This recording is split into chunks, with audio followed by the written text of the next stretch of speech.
নমস্কার, আমি পলি। Simple cook with পলির পরিবারের সবাইকে স্বাগত জানিয়ে আমি আবার একটা নতুন রেসিপি নিয়ে হাজির হয়ে গেলাম। আর আশা করি আপনাদের ভীষণই কাজে লাগবে। শীতের সময় আর মনটা যেন কেমন একটা বিরিয়ানি বিরিয়ানি করে। আমরা যতই বাঙালি হই না কেন, আমাদের সবসময় মনে হয় যেন একটু বিরিয়ানি যদি পাই, আহা! আর যদি নিরামিষ দিনে হয় তাহলে কিন্তু কোনো কথা হবে না।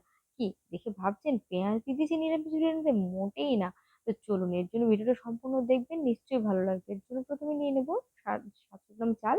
তারপর চালটাকে 30 মিনিটের জন্য ভিজিয়ে রেখে দেবো। এটা হচ্ছে বিরিয়ানির চাল। সাথে ফুলকপি, বাঁধাকপি, পনির, আলু, লঙ্কা, টমেটো নিয়েছি।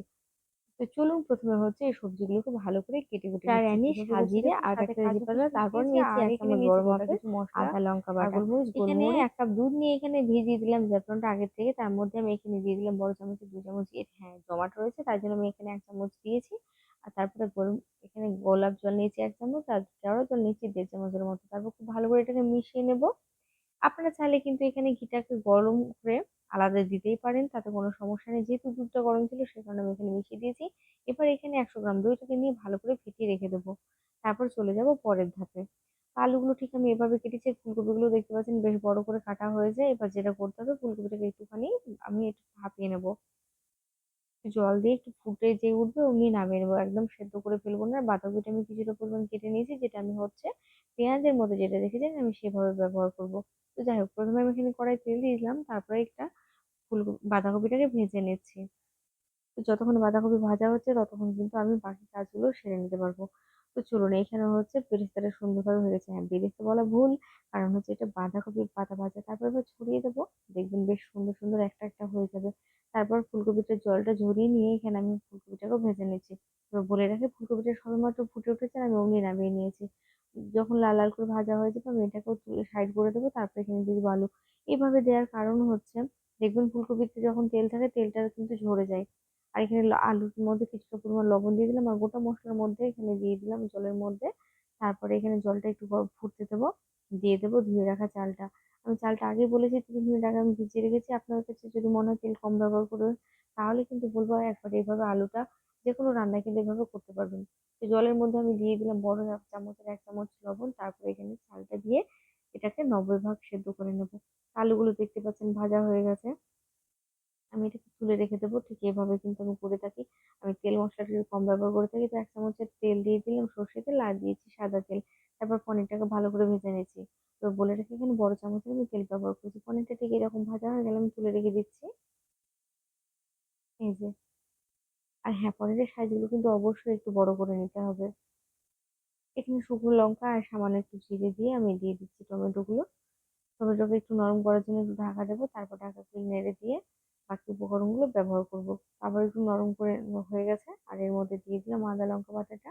তারপর হলুদ গুঁড়ো, জিরে গুঁড়ো ব্যবহার করছি। সামান্য চিনি দিয়েছি। এটা ঝাল লঙ্কার গুঁড়ো, কাশ্মীরি লঙ্কার গুঁড়ো।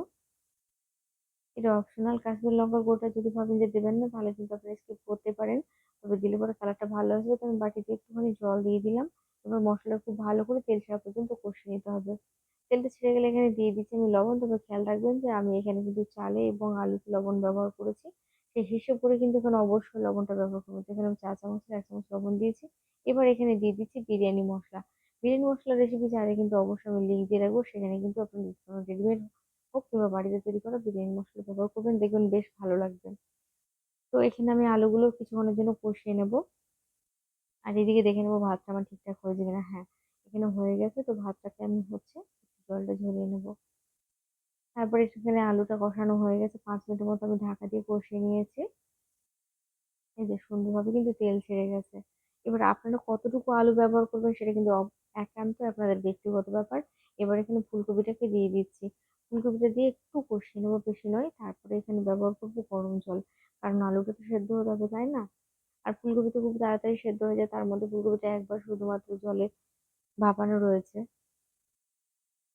তো এবার হয়ে গেছে, দেখতে পাচ্ছেন কত সুন্দরভাবে।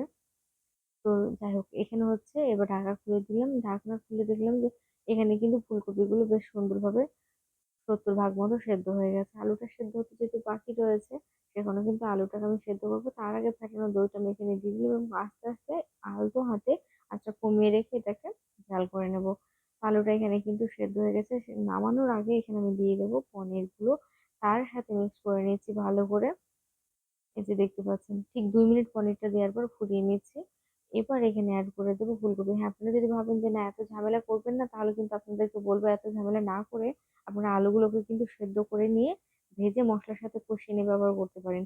যেই এটা ফুটে উঠেছে আমি কিন্তু নামিয়ে দিয়েছি। তারপর এটাকে আমি একটা আলাদা জায়গায় যেটা দম দেবো সেটার মধ্যে ঢেলে নিয়েছি। ওপর থেকে দিয়ে দিলাম ধনেপাতা। তারপরে আপনারা চাইলে কিন্তু এটা ২ টো লেয়ার করতে পারেন কিংবা ১ টা, সেটা আপনাদের ব্যাপার। আমি একটা লেয়ারই করেছি। উপর থেকে দিয়ে দিয়েছি কাজু, কিশমিশ আর দিয়ে দিয়েছি এখানে বেরেস্তা। তো যাই হোক কাজু কিশমিশটা কোনোভাবে এড হয়নি। তারপর উপর থেকে দিয়ে দিলাম ভাজা মসলা বা বিরিয়ানি মসলা আরকি। তো বিরিয়ানি মসলাটা দেওয়া হয়ে গেলে তারপর উপর থেকে দিয়ে দিয়েছি দুধের বা গোলাপ জল, কেওড়া জল মিশ্রিত ঘি সেটা। ঠিক আছে? তারপর উপর থেকে আরেকটু ঘি দিয়ে দিলাম। এইবার সব শেষে যেটা দিতে হবে একটু হচ্ছে মিষ্টি আতর বা মিঠা আতর। তারপর এমনভাবে দম দিতে হবে যাতে করে ভাপটা না বেরিয়ে যায়। আমি একটা তাওয়ার উপর বসিয়ে দিলাম। ১০ মিনিট এভাবে রাখবো। তারপরে ১০ মিনিট কমিয়ে রাখবো। ১০ মিনিট পর আরো কিন্তু ১৫ মিনিট পর এটাকে মানে ঢাকা দিয়ে রেখে দেবো। ১৫ মিনিট পর ফিরে আসলাম আর দেখুন কি সুন্দর হয়েছে। দেখে লোভ লাগছে না? তো যাই হোক, এভাবে কিন্তু আপনারা নিরামিষ দিনে বিরিয়ানি খেতে পারবেন। আর রেসিপিটা যদি আপনাদের এতটুকু উপকারে লাগে তাহলে কিন্তু অনুরোধ করবো প্লিজ একটু ভিডিওটা শেয়ার করে দিবেন। ভালো লাগলে লাইক করবেন। সবাই ভালো থাকবেন, সুস্থ থাকবেন। ভিডিও দেখার জন্য অসংখ্য ধন্যবাদ।